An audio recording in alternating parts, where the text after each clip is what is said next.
Hi friends, good evening to all. Today sixth క్లాస్లోంచి first lesson game చదువుదాం. అలాగే game యొక్క అర్థం సారాంశాన్ని కూడా తెలుసుకుందాము. అభినందన అనే పాఠ్యాంశాన్ని శేషం లక్ష్మీనారాయణాచార్య రచించారు. ఎవరు? అభినందన అనే పాఠ్యాంశాన్ని శేషం లక్ష్మీనారాయణాచార్య రచించారు. అభినందన అంటే వాళ్ళ యొక్క కీర్తిని అభినందిస్తూ.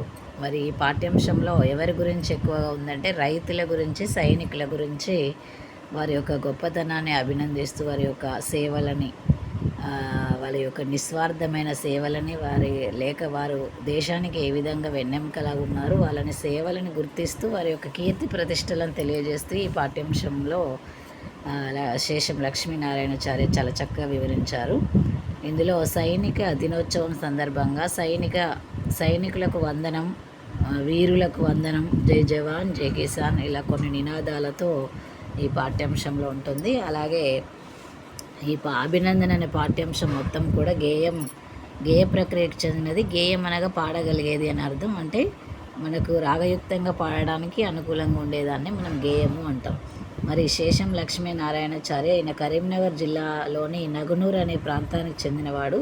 ఈయన తల్లిదండ్రులు కనకమ్మ నరసింహస్వామి దంపతులు. అలాగే ఈయన రంగారెడ్డి జిల్లాలో తెలుగు భాష ఉపాధ్యాయులుగా పనిచేశారు. అలాగే ఈయన అనేక పద్య, వచన, గేయ కవితలను రచించారు. అనేక పత్రికల్లో ఈయన టీవీ, రేడియోల్లో కూడా ప్రసారాలు చేశారు. అనేక మంది శ్రోతలను ఆకట్టుకున్నాయి. ఈయన యొక్క రచనలు అనేటివి అనేక మంది శ్రోతలని ఆకట్టుకున్నాయి. ఈయన విమర్శన వ్యాసాలు దక్షిణ భారత హిందీ ప్రచార సభ వారి స్రవంతి అనే పత్రికలో ప్రచురించబడ్డాయి. ఈయన రచనలు కూడా లలిత మనోహరమైన దైవభక్తి, దేశభక్తి గేయాలను రాయడంలో ఈయనది అందవేసినటువంటి చెయ్యి. ఎవరిది? శేషం లక్ష్మీనారాయణాచార్యది. అలాగే మరి పాఠ్యాంశంలో మనకి ప్రవేశిక అంటే ఏం చెప్పబడింది, ఏం ఉంది అంటే అభినందన అనే పాఠ్యాంశంలో రైతులు, సైనికుల గురించి గొప్పగా చెప్పారు. దేశానికి వెన్నెముక రైతు. దేశాన్ని కంటికి రెప్పలా కాపాడేది ఎవరు? సైనికుడు. వారిద్దరూ లేకపోతే దేశ ప్రజలకి తిండి, దేశానికి రక్షణ ఉండదు. దేశం కోసం వాళ్ళిద్దరూ పడే శ్రమను వర్ణించడానికి ఎన్ని మాటలైనా కూడా సరిపోవు. అలాగే మనకి లాల్ బహదూర్ శాస్త్రి జై జవాన్ జై కిసాన్ అనే ఒక నినాదాన్ని ఇచ్చారు. అదే భావనను ప్రతిఫలింపజేస్తూ రచయిత సరళమైన మాటలతో వారిని ఎట్లా అభినందించాడో మనకి ఈ అభినందన అనే పాఠ్యాంశం ద్వారా, ఈ గేయం ద్వారా తెలుస్తుంది. ఇక్కడ గేయం ఇచ్చారు, గేయాన్ని చదువుదాం. వందనాలు వందనాలు అభినందన చందనాలివే, మా అభినందన చందనాలివే.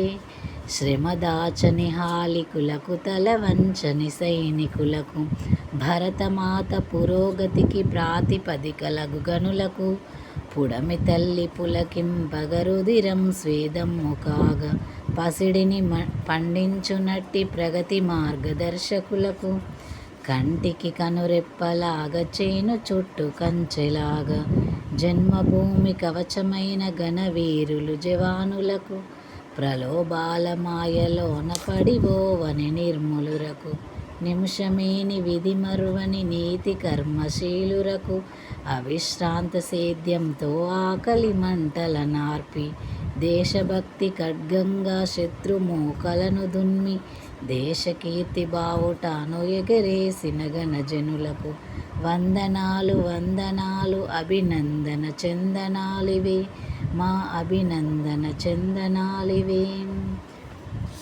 ఇందులో మరి గేయం యొక్క భావం ఏం చెప్పబడింది, కవి ఏ విధంగా వివరించారు అంటే రైతులకి, సైనికులకు గురించి వారి యొక్క కీర్తిని అభినందిస్తూ రాయడం జరిగింది. కాబట్టి రైతులకు, సైనికులకు వందనాలు, మెచ్చుకోవడం అనే చల్లని చందనాలను వాళ్ళకు సమర్పిస్తున్నాము. వారిని మెచ్చుకోవడం అనే ఒక చల్లని చందనాలని వాళ్ళకి సమర్పిస్తున్నామని చెప్పాడు.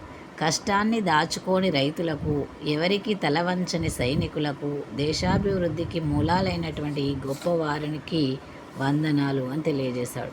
అభినందనలు అన్నారు. నేల తల్లి సంతోషపడేటట్లుగా నెత్తురు చెమటగా మారుతుండగా బంగారాన్ని పండించి అభివృద్ధికి బాటలు చూపే రైతులకు మా యొక్క వందనాలు. కంటికి రెప్ప వలె, చేను చుట్టూ కంచె వలె, ఈ జన్మభూమికి కవచం వలె ఉండి కాపాడుతున్న గొప్ప వీరులైనటువంటి జవానులకు మా వందనాలు అని తెలియజేశారు. దురాశ అనే మాయకు లోబడకుండా మంచి మనసు గలవారై నిమిషం కూడా తమ విధిని మరవకుండా నీతితో ప్రవర్తించే జవానులకు వందనాలు అన్నాడు. విరామం లేకుండా పంటలను పండిస్తూ ఇతరుల ఆకలి మంటలను చల్లారుస్తూ కష్టించి పనిచేసే రైతులకు వందనాలు అని తెలియజేశాడు. దేశభక్తిని ఖడ్గంగా ధరించి శత్రు సైన్యాలను